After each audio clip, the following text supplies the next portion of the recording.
Là, on est devant un sujet du pistachier de l'Atlas qui évolue à 1200 mètres d'altitude au niveau de la forêt de Sidi El Riz, qui évolue naturellement.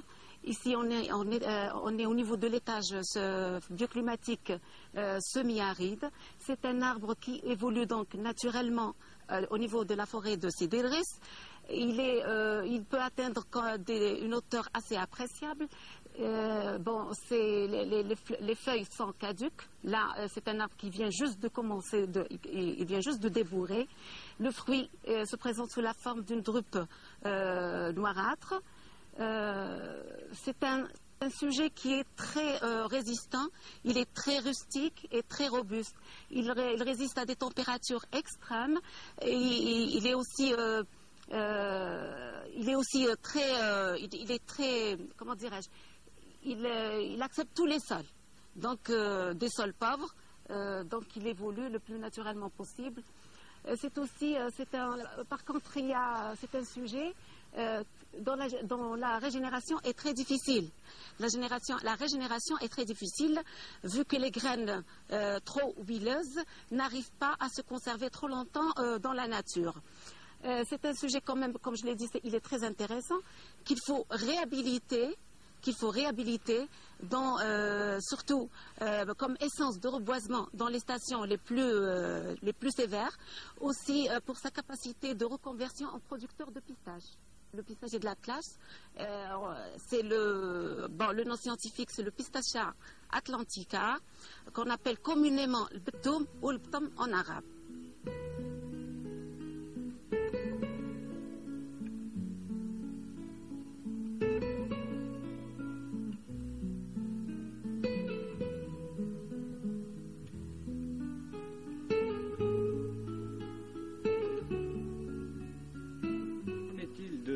Du chêne vert. Le chêne vert au niveau de Sidi El Riz, Wilaya Doum Bouagui, intervient comme essence dominante en taillis. C'est un maquis de chêne vert avec d'autres espèces telles que le genévrier oxycèdre et le pistachier de l'Atlas.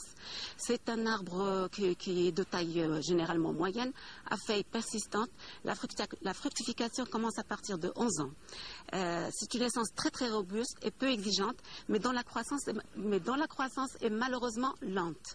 C'est un arbre de montagne dont l'association végétale est xérophile, comportant, comme je l'ai dit tout à l'heure, le genévrier oxycèdre, le pistachier de l'Atlas, et en plus on trouve aussi la filaire, l'oléastre et pas mal d'autres espèces qui existent au niveau de Sidi El Riz. Le chêne vert, comme on le sait, il est moins sensible au feu que le pin d'Alep. Il repousse vigoureusement de souche jusqu'à un âge avancé. Qu'en est-il du chêne vert en matière du maintien du sol? C'est une essence quand même qui est peu exigeante du point de vue sol. Effectivement, elle retient le sol avec son enracinement développé. C'est très efficace contre l'érosion des sols. Et son bois? Le bois, généralement, c'est un bois de chauffage.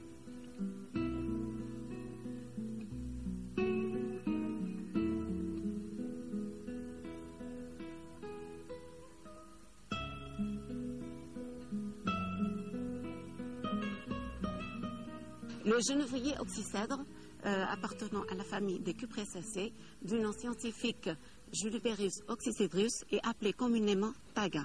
C'est un petit arbre, comme on le voit derrière, de 3 à 5 mètres de haut et de 15 à 20 cm de diamètre, et dont les feuilles sont des aiguilles de 1 à 3 cm.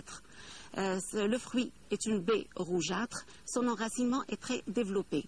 C'est une essence résineuse, montagnarde, subordonnée, se trouve, comme vous le voyez ici, en mélange avec d'autres essences telles que le chêne vert, le pistachier de l'Atlas et l'oléastre.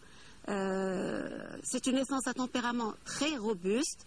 Le genévrier relève, comme on le sait, du climat semi-aride, résistant donc au froid et à la sécheresse. Il est complètement indifférent à la nature du sol. Son accroissement est malheureusement aussi très lent, comme je l'ai dit tout à l'heure pour le chêne vert.